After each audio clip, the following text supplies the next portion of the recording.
You are now listening to the Project Kuwait. Where we stop at nothing to bring you the right facts on health, fitness, and psychology. Featuring some of the world's most experienced professionals. So you can learn, live, and live. With your hosts, Meg, Dr. D, and Mehdi. I basically base my workouts based on my clients. So my clients tell me that they want to get better at push-ups. I incorporate a lot of push-up progressions into my workouts so that they can eventually reach that goal. So I always take into account what girls are telling me and what they want to achieve. Because at the end of the day, you're a coach to make them better, not to be doing it for yourself and your own personal goals. I think I was the first female doctor in Kuwait to openly have had coronavirus. I haven't heard of anyone before me. So when we got it, it was still kind of a new thing and people didn't really know how bad it was. A lot of people were genuinely scared because they didn't know what was going to happen and how the symptoms would play out. I don't think I was ever scared though. I think I just kind of accepted it and just made the most out of my experience. You guys did a hell of a job, by the way. Like all the doctors, nurses, health professionals, amazing stuff. Like seriously, this is modern day Vietnam or World War II. And you guys weren't even prepared for it. You know, like you weren't soldiers that signed up for it. This was something that was just thrown at you. I feel like I have a lot to share and hopefully it can be positive for people listening and for me as well. All this and more in today's episode. Hey, everybody. And I am introducing you to possibly a new co-host or part of the project team. I think, Hana, maybe, yes. Did you agree? I agreed. Well, if I didn't agree officially, this is like my official agreement. I'm throwing you under the bus. I can be a jerk on the show, by the way, just so you know. It's totally fine. I'm a tough cookie. I can take it. That's good to hear. Yeah, so you're coming on for a few episodes. You're going to do like your mini little series on the show, hopefully relate to the listeners a little bit more. What are your ideas? I'm going to do this a lot where I sent you like the segments and I flip the switch to see how quick you are on your toes. Okay. First of all, I have so many ideas. I think I sent you a list of like 9 different topics that have nothing to do with each other. So I'm really excited. I know a lot of people in the fitness and health industry, and I feel like I want to kind of hone in on each person's personal experience and their knowledge and just kind of share things that I'm also interested in learning about. But at the same time, things that I feel like are relevant to what's going on right now in Kuwait and also worldwide. And I'm excited. Like, I feel like I have a lot to share and hopefully it can be positive for people listening and for me as well. You're a pretty cool trainer. You're a trainer or coach? I don't even know the difference anymore. Everybody calls themselves something nowadays. I think I would consider myself to be a coach because that's what people call me. So they call me Coach Hana, so I guess I'm a coach. All right, that's awesome. Look, I honestly think people are going to start calling trainers or coaches health consultants in like a year just because the name has to get bigger. Like that's what I've seen over the last 15 years, that it went from trainer to like coach, and then it's going to go to like, I don't know, health professional or something. But you are a doctor. I agree. You are a practicing doctor too. So what's your specialization? Yes. I'm still not specialized yet, and I'm still indecisive about what I want to do. But I'm between something called PMR, which is physical medicine and rehabilitation, which is kind of more towards my background with fitness and exercise.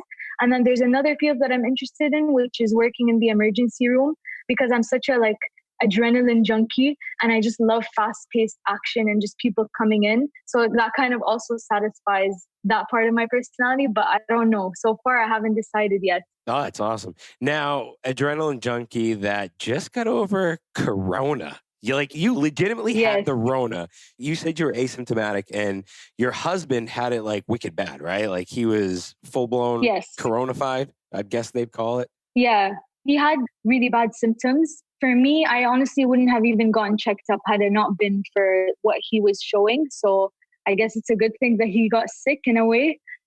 But yeah, that's something that I'm officially done with now. Alhamdulillah, back home, feeling good. You guys did a hell of a job, by the way. Like all the doctors, nurses, health professionals, amazing stuff. Like seriously, this is your modern day Vietnam or World War II. And you guys weren't even prepared for it. You know, like you weren't soldiers that signed up for it. This was something that was just thrown at you. So how did that make you guys feel? I mean... Definitely. You mean about getting corona or about being thrown on the front lines or both? Just being first getting corona and then going on the front lines and then contracting corona because you were on the front lines. I feel like for the going on the front lines part, that was something that took the entire world by surprise. We kind of didn't really know what we were going into. We didn't know how dangerous this was at first, especially seeing what had come out of Italy and all of those types of stories that we were hearing. So it was a little bit unknown, but I kind of just feel like it worked. Like I just really didn't think about it. I went to work somewhere that was in the front lines. I honestly didn't think I had corona, even when I was having my swab done. I was just convinced that I had the flu. I didn't think that there was anything wrong. So me being told that I was positive was kind of like, oh, okay, moment where I just had to be like, okay, this is a little bit more serious. And that's when I started to kind of just take things a bit slower and prioritize my health. And because it's just been crazy. It's just been such a crazy couple of months. Yeah, no, that's totally understandable. And it's like, how did it feel when all this was thrown at you? I mean, was your husband on the front lines also? Yes.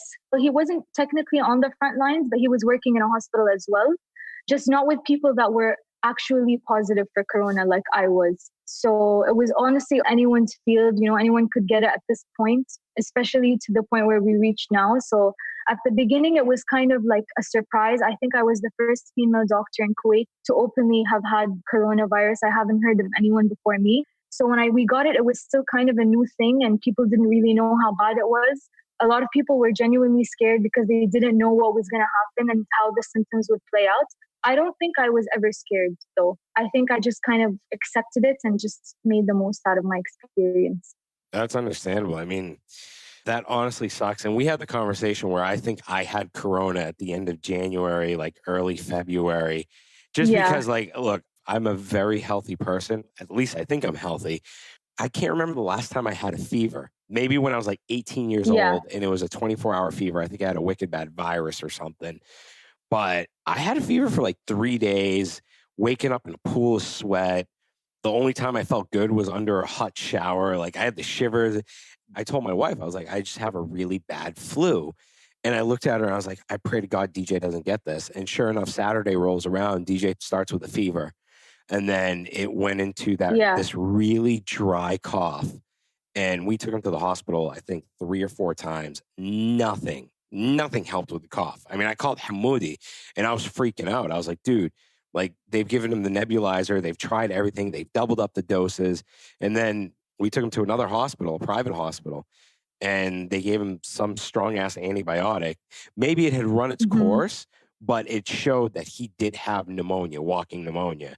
And we thought he was going to die. Like, honestly, he was panting. He could barely breathe. I wasn't there during the day, but Hay called me. She called me in tears.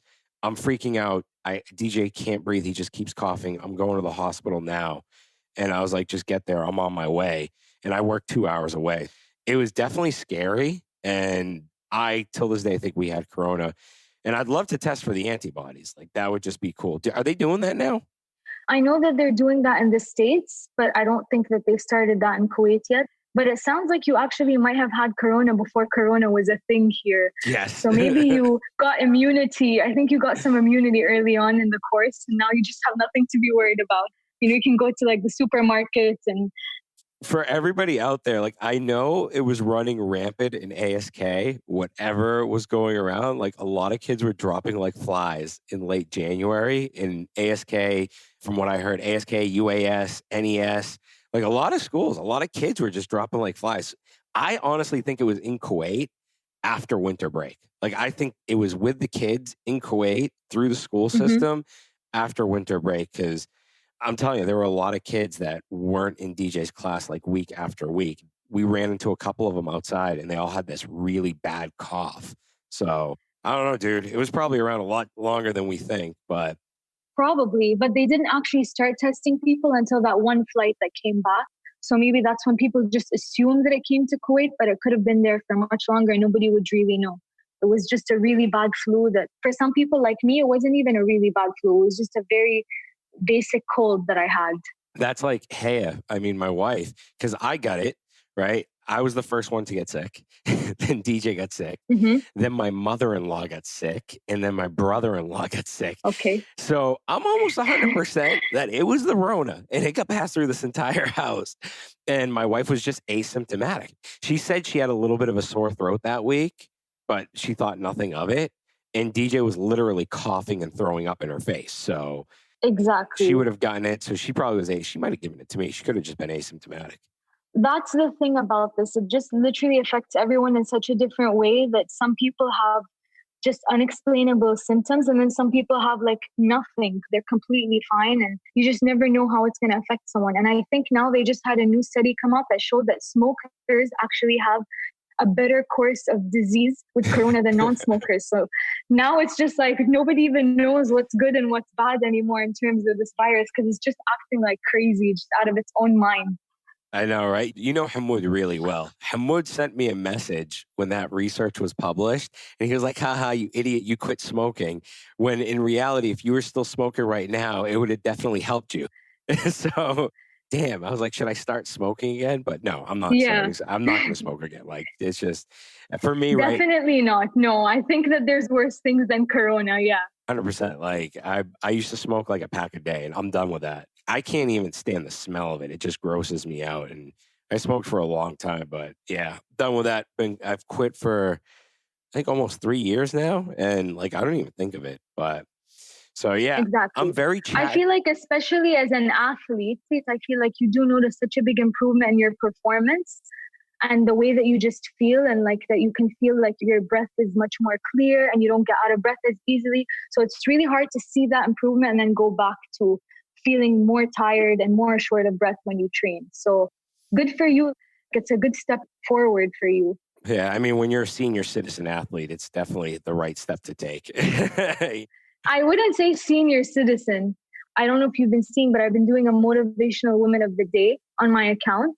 And today is actually, I'm going to be posting about a woman who started running at the age of 40. And then this year she ran her first ultra run, 100 kilometers. Oh, wow. Yeah. So it's going to be trying to show people that there is no such thing as a senior citizen athlete. There's no such thing as too late to start. You can just kind of commit to whenever you want to and then just go from there. No, it's 100%. I mean, look, I started CrossFit late. And when I told my coach, he looked at me, he kind of laughed and said, he didn't laugh because I was older. He laughed because I thought I would get really good in like 3 months. He was like, look, it's taken me 4 years to get where I am. And I said, I'm not aiming for that in 4 years. I'm aiming to try and make it to a really high level by the age of 40, 45. That's where my goal is, to get to the peak of my performance, so to speak. So, and he was like, okay, that makes sense. In 4 years, yeah, you're going to come a long way. Anyone can start at any age. And you as a doctor, you probably know this better than most. The health benefits to starting a later age, if you were sedentary for most of your life, are astronomical. You're going to feel great. Your hormone profile is going to improve, everything. So exactly, it's definitely always a good idea to start exercising. Speaking of exercising, what were we going to talk about today? Virtual training. Oh, yes. I believe, yes. And like it's new up and coming presence. Yeah. Especially because of everything that's happening right now. Just so you know, when we do shows, especially me post-workout, all right, I will go off on different tangents all the time. So it's that post-workout rush, like exactly. Just ideas shooting into your mind. I know, dude. Look, when you do an all-out row for 4 rounds, a minute 30 or 90 seconds of all out, and then 2 minutes rest, you're gonna get that adrenaline rush. You know, my adrenaline's still pumping. Like trying to pull the chain out of the rower is still there. So it's like try to gear that towards the conversation. But yeah, we're going to talk about virtual training. There's a lot going on on Instagram right now with trainers and coaches posting workouts. I see a lot of it because I follow most of the trainers in Kuwait, which sucks because it's a lot to keep up with for the show. So what's your take? Because there's a big age difference between me and you. I'm 37. You're what? 20? You're around Hamoud's age? 25, turning 26 in 2 days. Oh my God, I feel old. I think I'm 26. Oh my God, I feel old, dude. I feel wicked old now. It's totally fine. We're still doing the same thing. I think that we both go to the same gym. You go to the Borough, I believe, and I am a coach at the Borough Queen. So yeah, age is just a number. That's true. But what music do you guys listen to now? Like, I still listen to rock. I actually have a really annoying playlist because I'm a Zumba instructor. So I listen to a lot of Latin songs. So if you ever hear a Latin playlist in the gym, you know that I'm the one who put that on and I like snuck it into the iPad. And people low-key want to kill me for that, but it's okay because I like my music. Do you come to my borough over at Marouge, or do you ever go there? I've never seen you there. I have been there, but not in a while because it's so far away from my house. And now with the Borough Queens, I'm just there almost on a daily basis because of my classes and everything. So I'm just always in Shueikh and Mirouj, just like our worlds apart. Oh, Yeah, our 100%. manager trains at the Borough and she's always like complaining about traffic. And it's just crazy to drive from there to Shueikh. Actually, from anywhere to Shueikh, to be honest. Like, Shueikh is just a disaster on its Dude, own. I hate Shueikh. I hate Shueikh. Like, if you're like, oh, come to Shueikh, I'm like, hell no. Like, that's the last place in Kuwait I ever want to go. Shueikh in the city. But for some reason, all the gyms and like 90% of the CrossFit boxes are in Shueikh. So it's just like you have to go. You're forced to end up going there for some reason. It's like Hedda Zahma. It's like you go to Shueikh and you're stuck in traffic for a good 20 minutes, no matter what time of the day you're going. Yeah. So yeah, exactly. Let's talk about the Instagram trainers and everything that we've seen since COVID-19 started. And you've seen some trainers that have come on that are doing pretty good workouts and they have their COVID workout list, so to speak. So what's your take on this, the average person that looks for a workout program? I believe that it started off, in my opinion, with it just being explosive. There was so much content that we were constantly surrounded with, and a lot of people had trouble knowing what to do because you would be seeing like almost every single gym, and not even just in Kuwait, like even international gyms being posting workouts of the day and live classes. So I feel like a lot of people were really lost because they didn't know what to do. And now I feel like it's kind of gotten to a more calm situation where people have kind of just started with something, maybe stuck to a gym that they like and are just now kind of following the classes that they like or a specific program. I know a lot of people did Ramadan programs, so maybe that was a little bit easier to follow rather than just an explosion of content that you don't know what to choose from. I think that's kind of how we met or sort of got introduced before Hamoud introduced us formally. I keep calling him Hamoudi and he's like a grown man. Mm-hmm. I'm calling him like a little kid. I call him Maz. So when you say Hamoudi, my brain is like, who's Hamoudi? And then I'm like, okay, Maz. We've called him Hamoudi since he was a little baby. And he'll kill me for telling the story. Once he held a pencil, he's a little turd. He was sharpening this pencil as much as he could, right? And then my dad goes to sit down. He just puts the pencil to the side. My dad sits right on the pencil. And my dad had to go to the hospital to remove the lead tip. Yeah, it was the funniest thing in the world. He was such a trouble child. But literally, the smartest cousin I have, hands down, he is a very smart individual.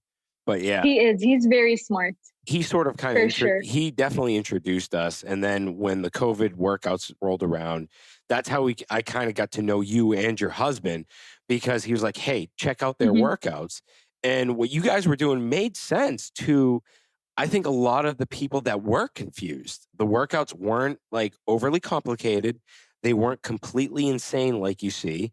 They were very well structured, in my opinion.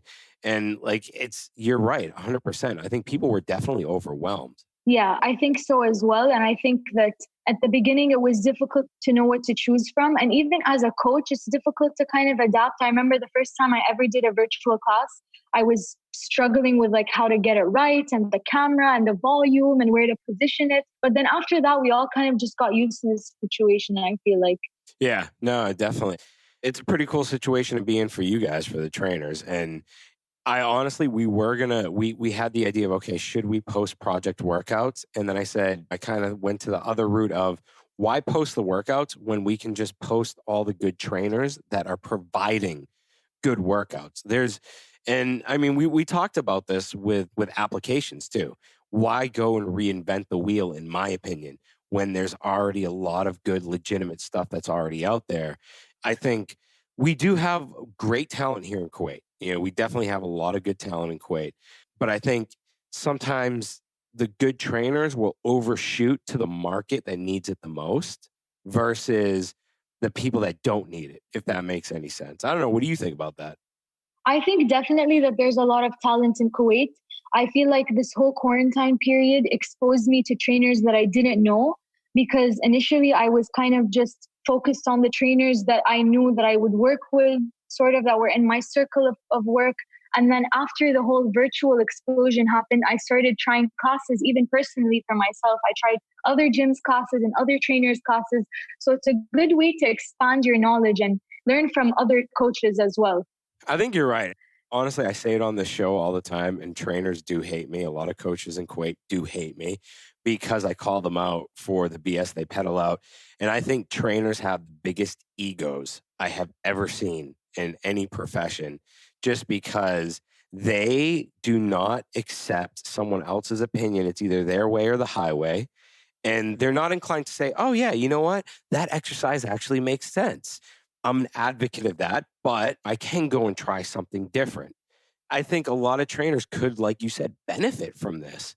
I agree completely. I think that trainers, especially if they're committed to a specific field of training, like for example, if I were to be a CrossFit coach or like a powerlifting coach, trainers need to kind of like let go of what they love and realize that there are actually benefits to doing different types of exercises.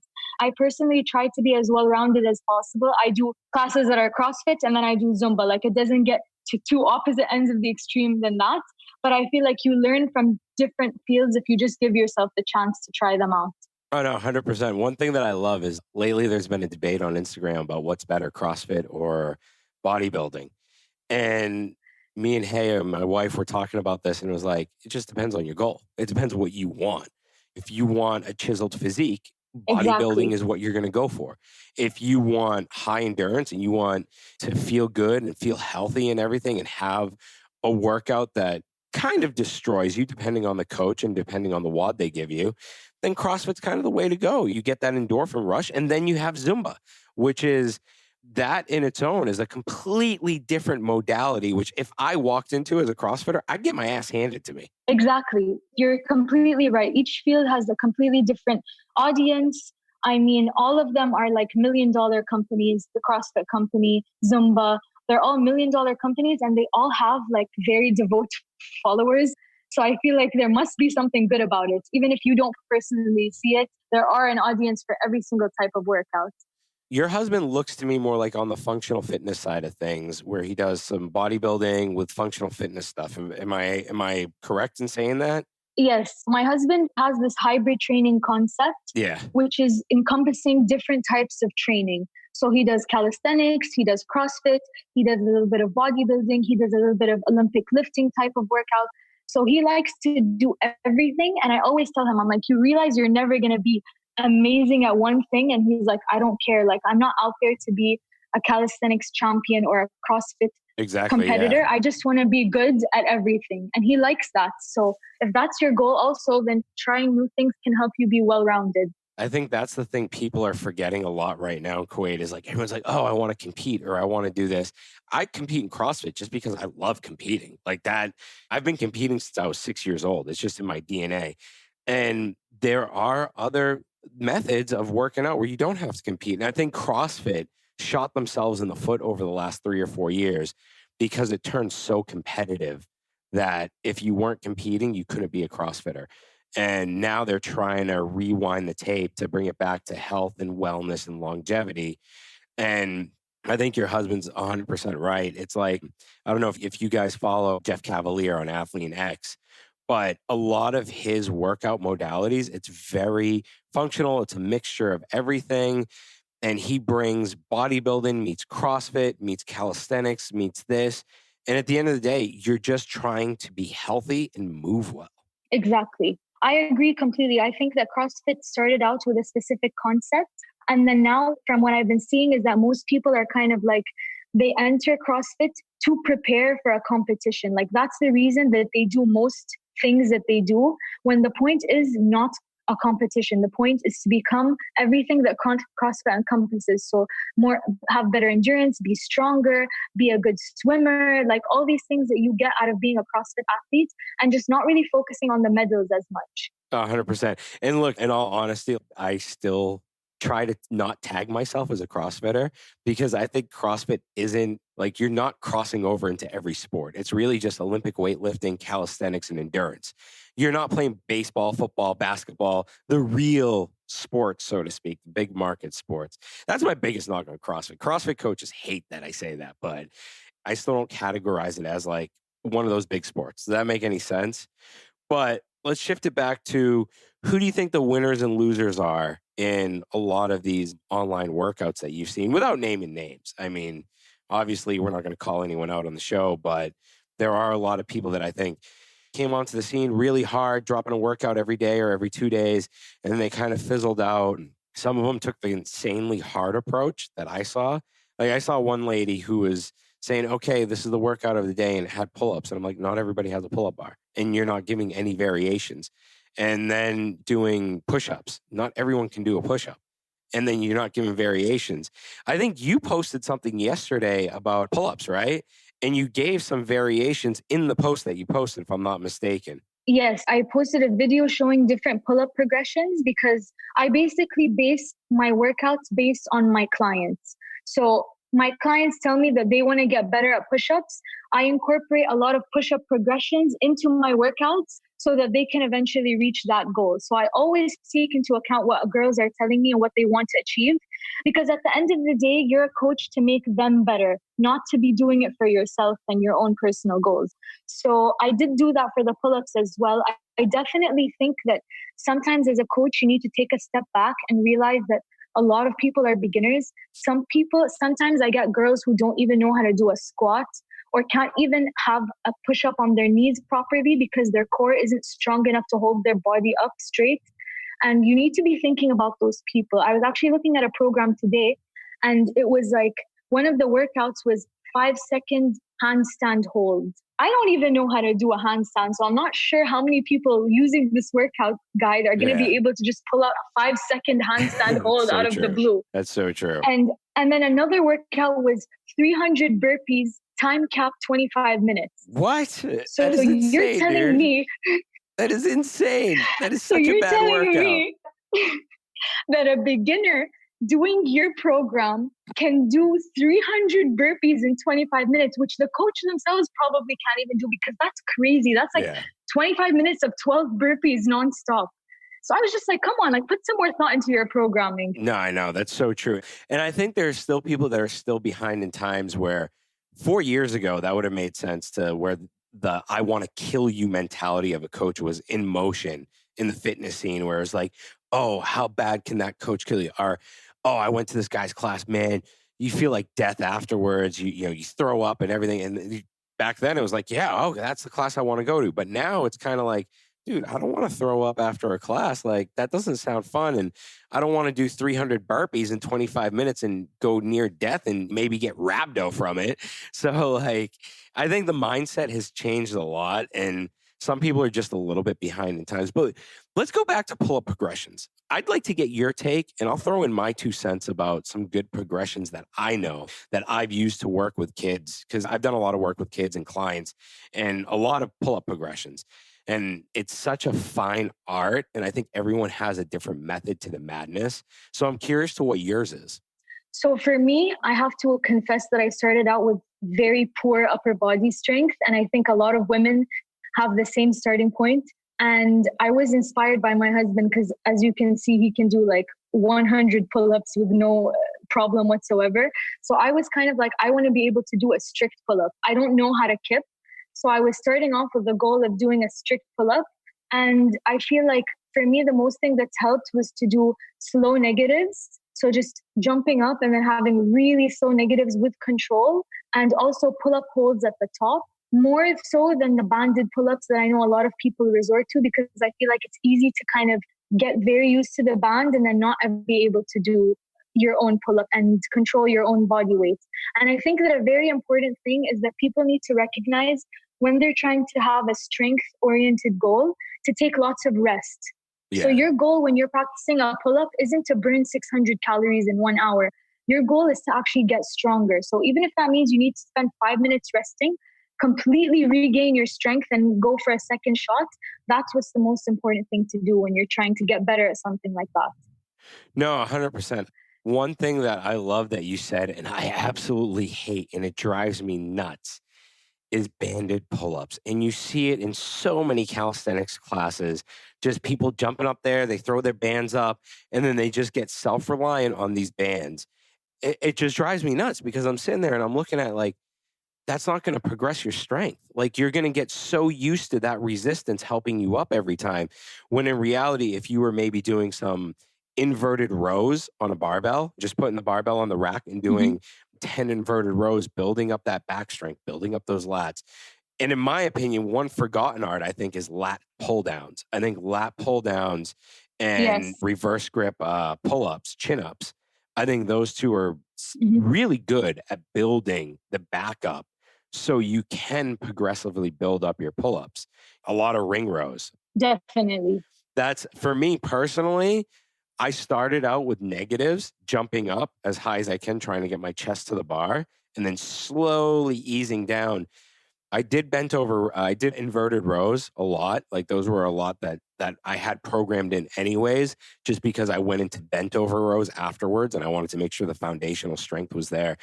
And it was easy for me. I think within 3 or 4 weeks, I got to 3 pull-ups. And then those 3 turned into 4. The 4 turned into 5 and 6. And like you said, it's the rest periods that go in between because now you're building a skill too. You're building the foundational strength and the skill that goes along with it. And the band sucks, dude. But for me, it's inverted rows. I think inverted rows and ring rows are like money and a half. Just so the calisthenics coaches don't get pissed off at me too much. Yes, maybe a band or two does work. My coach will shit on me because right now he has me doing banded pull-ups, but I'm doing 80 banded pull-ups because I can do 10 or 15 pull-ups normally without a band, but we're trying to build up that volume and that strength because I'm a CrossFitter. So it's completely different in terms of what these guys are doing. And just work on the lats. Exactly. I definitely do lat pull downs as my warm up to kind of warm up my back and my shoulders. And I haven't had the chance to do the inverted pull ups or the Australian pull ups because I don't have a squat rack here at home. They call them Australian pull ups. Yes. So it's also called an Australian pull up. I don't know why, but yeah, that's another name.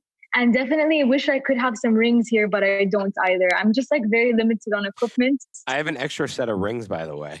If you live in Surra, okay, like we could all walk and meet and I could give you rings. I have an extra set of rings. I can walk to Surra and like come practice some ring rows at your place just for like some extra pull-up practice. Another thing I actually want to add is that you shouldn't over practice. I know that a lot of people, when they have a goal in mind, they're like, I'm going to practice pull-ups 7 times a week. And it's actually the rest days that are in between that help your muscles kind of retain that muscle memory and get stronger. So you cannot do something all 7 days in a row in order to become good at it. You have to kind of give your body a chance to kind of realize what's going on and learn. And then the next time you do it, you'll just get stronger and stronger. Oh, 100%. It was a calisthenics guy that told me you need to do muscle ups every day because he got my first bar muscle up. I was all happy. And then I wanted to get better and string more together. He was like, you just need to do them every day. You do them every day. So I was like, okay, fine. I ran it by my coach and he looked at me and he goes, so when are your muscles going to recover? And I was like, yeah, that's a good point. I was like, but he's a calisthenics guy. He knows what he's doing. He goes, he also weighs like 50 kilos. So, there's a big difference between you weighing 90 kilos and him weighing 50 kilos and the muscle to fat ratio and everything. And I was like, you know what? That's actually a good point. And if you really look at pro athletes, they'll work on a skill to refine it. And they'll have that break period. And then all of a sudden it just kind of all meshes together at once. And just, it's the perfect storm and it happens later on. So I agree with you 100%. Like going every day, it's like doing double unders every day. Eventually your calves are really going to hurt and you could rupture your Achilles from it. And I've heard a lot of people talk about that. So I suck at double unders. I was doing them every other day. And then I stopped to do them every 2 days. For me, that works, but it depends on your body at the end of the day. Exactly. Like you said, for sure. I mean, definitely with body weight exercises, weighing less is a big plus, especially like if you even look at all of the calisthenics pros, a lot of them are very short and even a little bit lean. So their weight's probably not much more than my weight. And yeah, you have to keep in mind that everyone's body is different and something that works for someone else might not work for you for sure. And recovery. I think recovery plays a huge factor. And I think the back muscles are a little bit different because it's such a bulky area and you have so many little intricate things working. And I've always been a fan of starting out with the bodybuilding approach and building up the small muscles, like the lat pull downs, narrow lat pull downs, reverse grip, Pendley rows, bent over rows, reverse grip, and, neutral with dumbbells. There's just lists of back exercises that anyone can do. And one thing I wanted to add to because hey, my wife is listening from outside. She's outside the door. So she sent me a message and she was like, don't forget about L-sits. And jumping up to the bar and doing an L-sit, that definitely does help with building up your pull-up strength. She did that a lot. Definitely. She's a female, and before she broke her arm, I think she could do like pull-ups with 10 or 20 pounds on a belt for like 4. So she's a strong-ass woman. Her deadlift's around 350. She's definitely my goals. I was looking at her Instagram videos the other day and I was like, I need to get on that and kind of like hone in on my goals so that I can become as strong as her. I definitely think that she's such a positive message for women who are scared of building muscle because they think that they might look bulky, which is like the typical picture that people have in their heads. And you can see some really, really strong women who still look feminine. So I kind of always try and encourage women not to be scared of doing things like pull-ups because it has more to do with the food than it has to do with what you're lifting, to be completely honest. 100%. And I think you brought up a good point, like the whole bulkiness look. I mean, Hay is a power lifter. Yes, she looks like a power lifter, but she will never be as big as me just because genetics plays a huge factor, testosterone, hormone profiles. Now, if she went and took something like Winstrol, then maybe she'd get bigger than me. You know what I mean? But she works damn hard, and genetically, her legs are like powerhouse. Like her legs are complete powerhouses. And she jokes around about my chicken legs all the time. And I joke around about her upper body strength and her bench press. But like she works her ass off, and credit to her. There's nothing wrong with being a very strong woman and a strong feminine woman or a strong mother at that. So I appreciate you saying that. For sure. I'm sure she will. It's honestly how I feel, and I'm trying to spread that message. So I think it's really amazing what she's doing, to be honest. Oh, that's awesome. That's awesome. She's someone that the three of us should do a podcast. The three of us should definitely do a podcast. You'll see a whole different picture. For sure. She'll make me look like an idiot every 2 seconds. We were talking about apps, and I'm on the bandwagon that I think that you like the apps that are around in Kuwait, where I am not a big fan of the apps that are surfacing throughout the Gulf and the Middle East over the last 4 to 6 weeks, so to speak. So why don't we go, you go, I go. I'm a fan of the apps that allow you to stream live workouts of your own, because I feel like that might be like the only company that has actually made money during this quarantine period. But I'm not particularly a fan of like the apps that are giving people cookie cutter workouts to just do, without actually having somebody who can see what they're doing or check on their form. Because I feel like, especially for people who are just starting out to do exercise right now because they're bored or because they have the time, they could easily get injured and also like not even know that they're doing something completely wrong. I kind of agree with you. I would say as a virtual trainer or a virtual coach where you're virtually training one-on-one, maybe two people, that would be great because then you can check on form and everything else. But if you're running a class with 15 people virtually on Zoom, if you can actually show the movements and run the class at the same exact time, then you've got some serious ADHD going on, you know what I mean? And you could comprehend with it, because I think just like trying to manage, like I've seen classrooms with teachers that have been doing this for 30 years, and they're telling me that how difficult it is to manage students. So I can only imagine for trainers.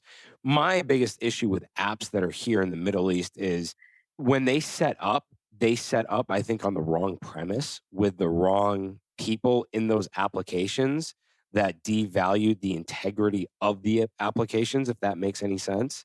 Because if you step into somewhere that has really good trainers and really bad trainers, then you're going to have a mix, right? And when you have that mix, what does it say about the integrity of the gym or the program itself? And that's just in my opinion.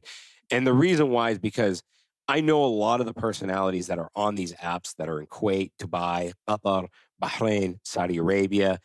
And some of the people on there are legitimate and really good, but others, I'm like, dude, what is that person doing on there? They're not even a coach. Definitely. I completely agree with you. I've seen some people who don't have the credentials, and I've seen some people do things with their form completely off in the class. And I don't know if the person who's doing them thinks that their form is correct, but as a coach and I'm watching that, I'm just like shaking my head and I'm like, how could you bring someone like this onto your application? Yeah. Like, it really does devalue the app, and it also devalues the people that are, as you said, like genuine coaches who have amazing programming, who are going on those applications. Because unfortunately, if they're not as popular as some of the other people on there, they're not going to get as many people joining the class. And it's not because the class isn't better, it's just simply because they're not known for that. No, I know. You brought up a really good point because it's sometimes, for some reason, it turned into a popularity contest of not how good you are as a coach, but how popular you are on Instagram. And you have influencers that are on these applications. They're not trainers. You know, they're trained. I want to see who their trainer is. Put their coach on there. That's the person I want to see. I don't want to see the influencer. I could care less. They probably got a bunch of plastic surgery done anyways. You know what I mean? And that to me really devalued the application industry in the Middle East. And if you're going to ask me, you're going to say, Mehdi, where are you going to get your application from? I agree with you. Yes. I'm going to the applications that come from the States and in Europe, you know, that from the guys that run, you know, Notre Dame football, the strength and conditioning coach there. He's got more value to add to me that he's been doing it for 20 years and produced some of the best athletes in the world. He's got more value than the guy that's over here who's just learning the ropes, if that makes any sense. Definitely. Yes. I completely agree with you. And I feel like the standard here for judging how good a coach is off. I hope that it gets better. Like maybe sometime soon people will start realizing that what's important isn't popularity, but actually how good the coach is and how much they can change your body. Because like you said at the beginning, it doesn't take much for you to give someone a killer workout. Like I could write an impossible workout that girls will leave the class and they'll be like, oh my God, Hana is a destructive coach. I wasn't even able to do that. But then I can understand how to build muscle in specific areas of a body and how to improve and make someone good at a specific goal that they have. And I think that's the difference between a real coach versus somebody who just watches YouTube videos and just throws a bunch of things together to create a workout. 100%. I mean, it's sad because I know so many really good coaches, like really, really good coaches that are amazing at Olympic lifting. And I'll name some of them. The guys over at FDT are really good. You have the guys at Circuit Plus that are really good. George is a really great Olympic lifting coach. Everybody talks about him. And have Rob, who's a really good coach. And these guys just aren't they don't market as well as other people out there. Or, I mean, I don't want to say they don't market as well, but they're busy being coaches. You know, they're busy doing what they do best. And they are really good at their craft. Yeah, these guys on the apps, they're cool, but they're not producing the athletes that these guys are producing or the results in people that these guys are producing. When you're on an app, that's really cool. You're popular and fun, but are you really giving people the results that they're seeking out of it? And you're 100%, you hit the nail on the head when people have a misconception of a judge of what's a good coach and a good trainer. And I'm not shitting on everyone on these applications. I want to make that clear. I'm just saying that if you're going to build any project, the integrity of foundation is very important. It's just like the Project Kuwait. If we brought someone on here that followed a specific modality or followed like PX90, I'm debating him. And there were a couple trainers or coaches, so to speak, and I say that with quotation marks. I invited them on the show. And when I sent them the questions, they said they didn't want to come on because it was me calling them out on their bullshit. You know, like that was just it. But you hit the nail on the head when you said that. Now, what's the best way for people to approach, in your opinion, to approach using an application? Virtual coaching or using an application? I think that it really does depend on your goals. I feel like if somebody is used to training and they've trained hard before the whole quarantine thing happened, maybe a personalized program would be the best thing for them to do, because then they don't really need somebody to be demonstrating on video. They can kind of just read a program and be like, okay, this is what I need to do. And I noticed that that's what Haya has been doing with the program that she's following. But then there are some people who are completely lost, who have no idea how to do most of the common movements in fitness. So those people might be better off going for one of those applications that actually allow you to be seeing the trainer and following their program step by step with the video and just kind of learning as they go along. I agree with that. And having eyes on you is always a good thing. But the reality of it for majority of the population is sometimes they can't afford these applications, especially at a time like now. And that's where I look at it. And I think a couple of apps that said, hey, we're going to give you 2 weeks free, that was pretty cool of them. And it's basically a bait and switch in marketing terms. Like I'm an ex-marketer. It's a bait and switch. You bait people in and then you switch up the price on them. And before you know it, they've signed up. So they're automatically getting charged. I don't know if that's how they worked it, but that's how a lot of companies do that.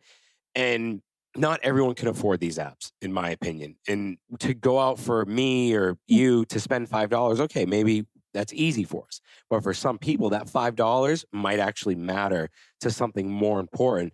So what's better for them? I would say go on YouTube. There is so much free content out there that anyone could benefit with demonstrations. I mean, Athlete X, Mind Pump, Starting Strength. There's so many people out there. And the best way to do that is look at them and judge their integrity throughout their programming, I think. And integrity, in my opinion, is a big thing. Integrity and authenticity. And if people are looking for something legitimate, you'll find that. And you could see it right away between the guy that's trying to sell you a supplement while he shows you a workout, or the guy that's giving you all this knowledge for free and doesn't expect anything in exchange, which, by the way, Hamoud threw you guys out there. And I have to say, smart idea, you and your husband. You guys are selling programs right now, right? If I'm not mistaken. Yes, we were working together to create a dumbbells only program, because that's what I noticed, that a lot of people who didn't have much equipment, all they had were dumbbells. And the program is actually pretty intense. Like, it's not just dumbbells only, like a beginner level. Like, you're still going to be doing things like pike push-ups. You're going to be doing things like Bulgarian split squats. So like pretty complicated movements that are going to turn you into a better athlete. But considering the fact that there isn't a lot of equipment, I know most of it's sold out now anyways, we wanted to try and make it accessible to people. And also I'm proud because the price is actually very affordable, I think, for what we're providing as well. So I'm happy that we were able to keep it low, because we both are full-time doctors. So we're not really out to make money out of this as much as it is to just kind of show ourselves as coaches. Yeah, no, and that's honestly why kudos to you guys, because when Hamoud told me, and he told me the price, I was like, holy shit. I was like, that's awesome. That is awesome. I'm so glad to see someone do that, because honestly, that's what we wanted to do. When we first started out, we were thinking of doing something similar and keeping it at a very low price. We had some disagreements internally and whatever, and back and forth. And then we agreed that, look, we want the project to be the number one source for information for people to go to, and to provide information of people selling good programs like yourself, Athlete X, Mind Pump, Starting Strength, and showcase some of these experts and coaches so people can benefit from that. And seriously, kudos for you guys, man, for doing that. That's awesome. How long is the program? It's 6 weeks. 6 weeks, 30 workouts. And it's like, what, 300 fills per workout or something? Hamoud was telling me the crazy math. Yes. And I was like, dude, that's awesome. It's 300 fills per workout. Yeah. So I think that most people can afford it. It makes it accessible for everybody. And whatever movement people don't understand, you just Google it. Like, you simply just type it into Google and you'll find a video on it. Did you guys do videos? Yeah, there are demonstrations for each exercise. And additionally, there are like pictures that show which muscles are being used. And everybody who's purchased the program also has my phone number. So if they ever have questions, they just message me and I respond to them. And I even have been sending people demonstration videos and things like that. It's a very interactive kind of program as well. So I'm happy that people have been responding well to it. Dude, that's awesome. That's amazing. That's definitely awesome. Now, you owe me 10% for giving you the shout out on the project. I'm just joking. I'm just messing with you. I'm just I'll add your name for free. I'm just messing, dude. I'm just messing with you. No, that's awesome. I mean, seriously, kudos to you guys. That's amazing. Something like Thank that to you. me is worth the money. I heard of coaches here doing online programming for like 150 KD for a month. And that to me is just insane. Like people shit on cookie cutters, excuse my language, but they trash cookie cutter programs, but sometimes these $40 programs are all people can really afford. And you can't really trash on it that much because I'll trash on the guy that's selling a program for 150 KD when he's legitimately copy pasting the same program for 4 different people. And I've seen it through and through, especially here in Kuwait. Definitely. I've also had my own personal trainer and then walked in on another time at the gym and seen her doing the exact same workout with other people at the gym. And I've been like, well, I'm not really paying this much money for my workout to be depersonalized. So definitely, I think that the pricing has become a little bit ridiculous. I think that we need to kind of step back. And like you said, like I even have a free class tomorrow because reality is that during this period, people are really unsure of what's happening. And I know that a lot of people want to save money, myself included. I don't really think that now is the right time to be just spending money on whatever it is. And equipment is very expensive. So if you're going to take into account the equipment that you're buying and the program you're paying for, you're going to end up spending like a year's worth of gym membership on this quarantine period that we're in right now. So it's kind of ridiculous, to be honest. 100%, dude, 100%. And let's wrap it up with what are your expectations? And I'll go with my expectations also on the virtual training and application industry here in Kuwait and in the Middle East. Do you think it's going to flop or do you think it will succeed? I think it's definitely going to have some more of an impact on training in the future because now people, A, know how accessible and easy it is to use, and B, kind of have that platform already established. So I feel like now, for example, people who travel or people who have a personal trainer and then go on a trip, for example, they'll continue to do that virtual training just because now people know it's easy. Yeah, no. Sorry, I just got my protein shake and I was hoping you would talk for like another Protein 2 minutes. shake. Yeah, I'm starving right now. So I'm like, it's okay. And I honestly, I hate protein shakes, but when I'm hungry, it's like my go-to right after a workout, just because I can get some calories in. And literally, it's like a scoop, not 2 scoops, and then 2 spoons of oats, some berries, and I keep it fun. It's good though. It's a good concoction. So, but definitely agree could have with you. picked up the slack and talked like a couple more minutes, dude. I should have. I was like, first I was like, is he drinking something? Okay, I don't know if I should stop or keep talking. Oh, man. But yeah, it's fine. You can drink. I can come up with something else to say. Whenever you see me like sipping on a protein shake on the show, that means like keep going. it's like keep finding points. Okay, got it. I'll keep that in mind for next time. I know, definitely. And look, I agree with a lot of your points. I definitely see where you're going with that. And I think if someone else is going to create more apps in the Middle East, in Kuwait, and the GCC in general, I think integrity and knowing who the trainers are and what their background is on the platform is very important. And to have people that actually have credentials to be on there, if that makes any sense. If you're going to say, Definitely. okay, so-and-so is on here, but what have they done? What have they produced? For instance, my wife's coach, she has won 2 silver medals in a year of powerlifting.